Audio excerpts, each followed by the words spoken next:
साक्षात् परब्रह्म तस्मै श्री गुरुवे नमः।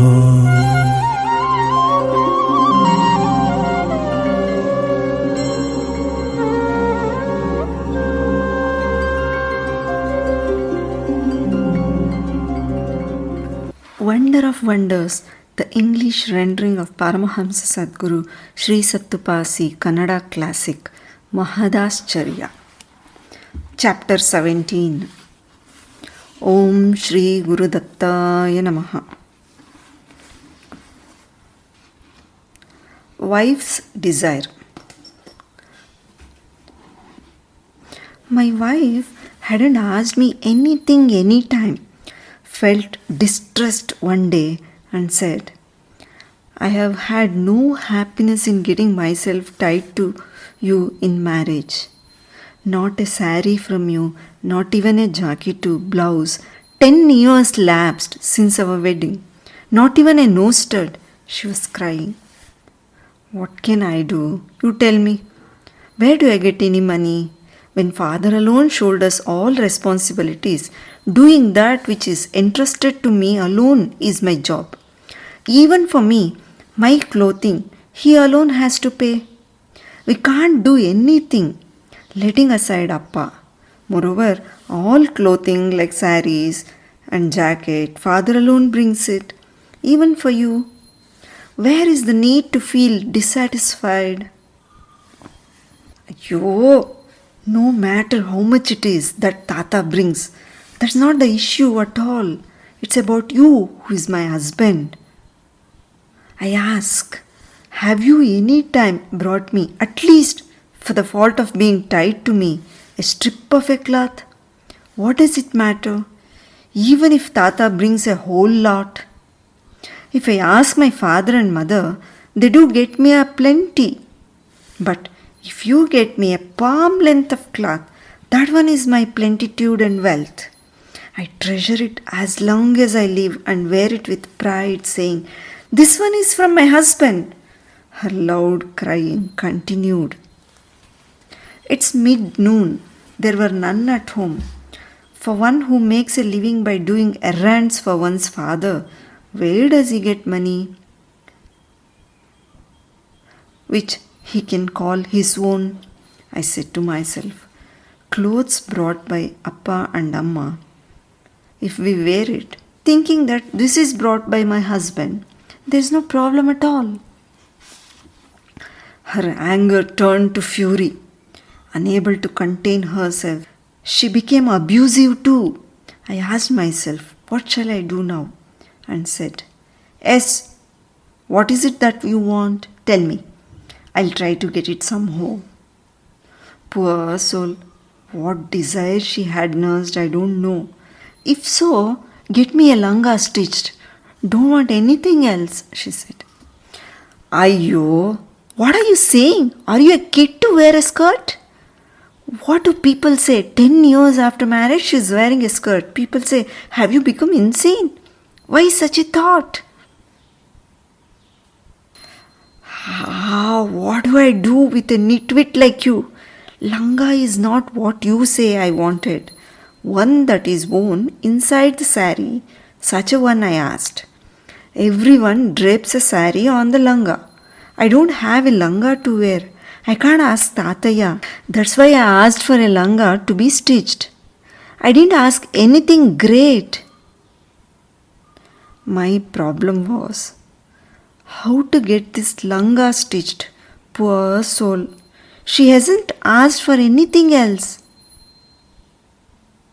We'll get it stitched, don't worry, I assured her. I had a friend Sabanna. He would come and eat with me every day, coming as he did from the Garib Sabi Mutt. Garib Sabi Mutt is a Muslim tomb. Of the 2 muddes kept apart for me, one was for him and the other was mine. One day he had decorated Kanneshwara Linga with clothes that were on Samadhi of Garib Sabi Mutt. It was wholly green cloth. One morning I went and saw and was surprised. I was a little concerned too. What to do? This is Sabanna's doing. If others come to know of it, When I was thinking so, Sabarna arrived. There were times when he and I had done puja to Shivalinga together. What, Sabarna? Why have you spread the cloth over the Ishwaralinga? There was big deepa, that is lamp here. What happened to it? I asked. What am I to do? You yourself tell me. There, Garib Sabi says, I have no light. And here, this fellow Kanesha says, it's cold. That's why I have clothed this fellow with his, and taking this deepa, I have kept it at Garib Sabi Mat there, as he has no light. The green cloth draped on Garib Sabi was wrapped on Ishvara. The light glowing in Kaneshwara temple is shifted to Garib Sabi Mat as there is no light. What shall I do? Garib Sabi there says no light, and this man Sri Kanneshwara says it's cold. That's why I have draped his cloth to this one and taken this one's light to that one's place. Well, you have done right, we decided then and went away. The next day, Sharana Basappa came for the morning puja. He is also my school guru, a sattvika and a sajjana, a refined gentleman. Never did he at any time give up his dharma and didn't intrude into anyone's affairs. He was an Adhyatma-oriented Shiva Bhakta, humble, generous, helpful and kind. At the behest of one Siddhappa Radhya, he was coming to the temple every day and performing regular puja. Seeing the cloth draped by Sabarna, what is this? Who has draped this cloth? He asked. A person called Sabarna had done in the night, sir, I said. Amused, he said, smiling. He doesn't know, poor fellow. Take it off, he said. I took it off from the linga then. This way, Sabarna and I were held by strong friendship. The day, the moment he came home, saw my wife crying for a piece of langa cloth. He asked, what happened? Did you people quarreled? No, Sabarna. This woman wants a langa, it seems. What can I do, I said. Why think so much about it? He said, pulling out a piece of new langa cloth from his pants pocket. Throwing that cloth towards me, he continued, take it and give it to her. Let her get it stitched. Take it then, I said to my wife. Her crying stopped. Look, Shiva has given, unwilling to bear your sorrow, I said. My wife happily carried it and secured it safe. I went to the fields. 4 or 5 days later, she said, go and get this stitched. My langa is worn out into shreds. I beg of you, please, she said. Look, do you keep quiet or not? Do you know what happens if Appa comes to know of this? That I have got a langa stitched for you? Do you know it? Wouldn't he think? What have you grown up to? Get a langa stitched to your wife on your own, without my knowledge. Then why am I here? He wouldn't mind skinning me. Furthermore, where do I have anything to pay for the tailor? I said. Look, don't make a big issue. It costs nothing. A rupee and half or 2 is all. If you give that, they will stitch it. She brushed off my problems. Right. Even that, where do I get money for it? I just thought it was for once only. Now you are asking for since you asked for some cloth for langa, I gave it to you. Now you ask for its stitching too, I asked. Did you get me? No, you didn't. Sabarna brought it, she said. Why does that Sabarna give? Right at that moment, Shiva himself came as Sabarna and gave. I said and had my meal. Then I went to my friend Veeranna to find out whether he would care to go to temple. He came right before me and said, come on, I was going to you. Why? I asked. Well, a couple, Jangama Dampati, mendicant husband and wife, have come alms seeking. I have come to you asking them to rest in my place, he said. That's right. What do you want me to do in this regard? I asked. Poor creatures, their distress is great. Very good people, I say, he said. We walked to their house. When I looked at them, I felt insufferable grief and sorrow. I took them home and gave them bhikshe. I gave them alms. I tried to give them a send-off by accompanying them along with Veeranna till the village limits. I didn't know which was their place. For the time being, we are in a dilapidated house in Challakere, they said. The name of that lady, the mother, is Honnamma. She said namaskara to both of us and said, I beg of you, please visit us. He may be around 30 and his wife around 25.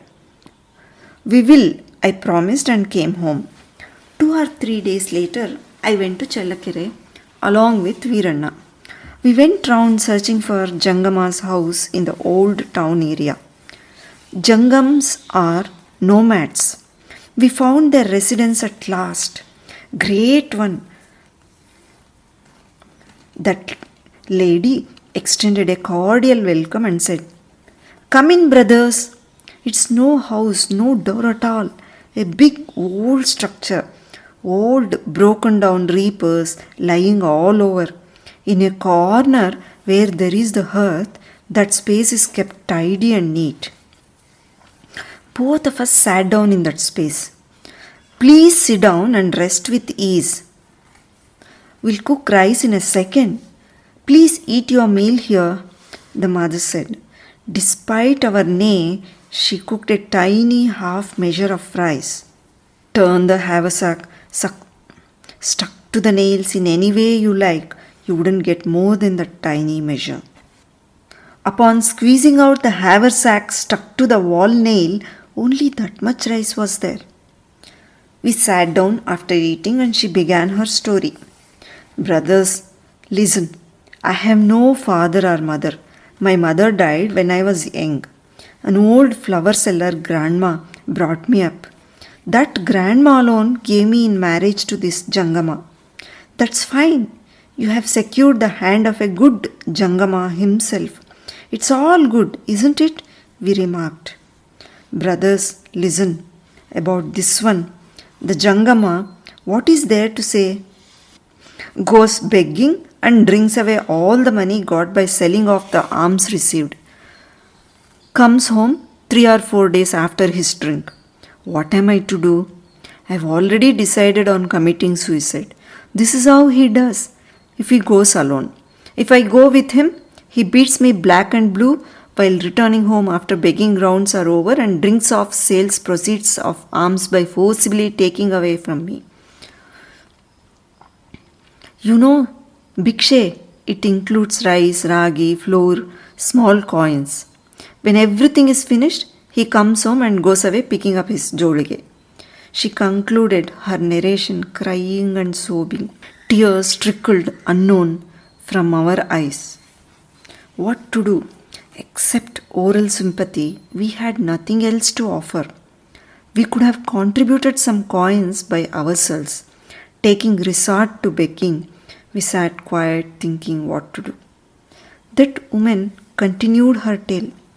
Brothers, you understand me when I say something can be done for food if I go and beg in 1 or 2 houses. They give me rice. But if you don't have a sari on your body, how is it possible? Leave aside the sari. At least if I have a langa, then I can manage somehow. Look at this torn and worn out sari. That's why we came begging to your place, at least to earn enough to get a langa stitched. While returning home, he robbed me of everything by kicking me and thrashing in the central place of Nagarangere dried up tank. He hasn't come yet. How do I manage? Brother, I beg of you, do something and get me a langa stitched for me, said she, sobbing aloud. What do you want me to do, Veeranna? I asked. Both of us sat as helpless as ever. Both of us are coin short. Even then we said, Yes, we understand. Please keep calm. You don't bother. All of a sudden I was reminded of my wife. Even she had cried for a langa in the same way. Both these women had cried for nothing else but a langa and had besieged for it. I thought that my wife's claims could be deferred and cloth given by Sabarna for my wife's langa should be given to this mother, without my wife coming to know about it. Mother, be calm. Don't think about it. Tomorrow alone I will get you a langa stitched, I said, we returned. On the way home, Veeranna asked a little unsettled, Mister, you promised that woman? Tomorrow I will get it stitched, didn't you? Where is the money? How do you manage it? Promised word should be kept, shouldn't you? Veeranna, don't raise issues. I will get the langa cloth. You pay the stitching charges, I said. How to get money? What do we do? Asked Veeranna. I am not concerned with all that. Supplying the cloth is my responsibility. Getting it stitched is yours, I said. We'll do so then, said Veeranna. We reached home. I searched and found the place where my wife had kept the langa cloth. When everyone had gone to sleep, I slowly opened the cloth bundles. I stole and secured that cloth which my wife had hid safe. She had cried to get it and had secured it to show to all others as, Look, this is the cloth for my langa, which my husband has brought. The next afternoon, I left for Chelkere along with Veeranna. Look, Veeranna, take this cloth, I said. Both of us went straight to Chelkere. There was a tailor by name Sharanappa. We went to him and asked, Mister, what would you take to stitch a langa? 2.5 rupees, he said. Don't be so expensive, mister. This is for unknown Jangama's wife. Very poor they are. Give you 12 annas. Consider and stitch it, we haggled. Not possible to do for such a small amount. No, he said. We will give 1 rupee. Don't say no, we pleaded. Give me 1.5 rupees, I will stitch. Otherwise, no, he said. Well, it's all right. Please stitch and give, we said and sat through the stitching. As agreed upon, we gave 1.5 rupees and collected the langa and delivered it to Honnamma, the Jangama's wife. While returning, Veeranna inquired, By the way, where did you get the cloth? Somewhere it was. Got it at the right moment, I said, evading the question. I asked in turn, Where did you get the money? How did you manage? Manage to pick up? Who would give if I ask at home? Veeranna said. He went home and so did I. I ate my meal and began planning. That day I kept quiet. The next day I should have gone to that raised land driving the bullocks. It was summer. Cattle had to be grazed with dry grass and kaldataragu, that is another edible for cattle, till 10 or 11 near the irrigated land. Then at mid-noon they had to be driven to Gonchikara's Kappale, lift well for water. Before they were tied up in the enclosure roppa and be fed with straw, coming home I had to have the mudde meal. That day, eating my food fast, I was wandering from within and without the house aimlessly. My wife, seeing my nervous moments, said, Why move hither and thither like a caged animal? Can you not sit calm and poised? What prevents you from this restlessness? Today I must go to Chelkere. Some Swami, it seems, is coming. You therefore go to Roppa by the evening and give water and hay to bullocks. It would be late by the time I come. I will drive them back home when I return, I said. What? Have you lost? You look and act as one. Let Tataya come. I will tell him. My wife ridiculed. Whomever you say, you can't stop me going. I don't care. Besides, if you give me the langa cloth, I will get it stitched. When you have none, you cry, I don't have langa. Why have you hid it rather than get it stitched? Diverted her. You want me to give it to you now? Shall I give you? Do you get it stitched? She asked happily. Give it fast, I have money and will get it stitched, I said. As soon as I said so, she ran inside and I was pressing. I'm bringing, wait. Why do you hurry until I bring it? She said. Poor creature, how can she bring that which isn't there? She ransacked everything, the cloth bundle, the old doll box, the rooftop and the holes and cracks and gaps. She's searching. What are you doing? It's getting late for me, I shout. I am doing all this to create an alibi. Not Chelakare, not going anywhere. I am doing all this to throw the blame on her and I should be left alone. She came out. Her face was pale and fear-struck.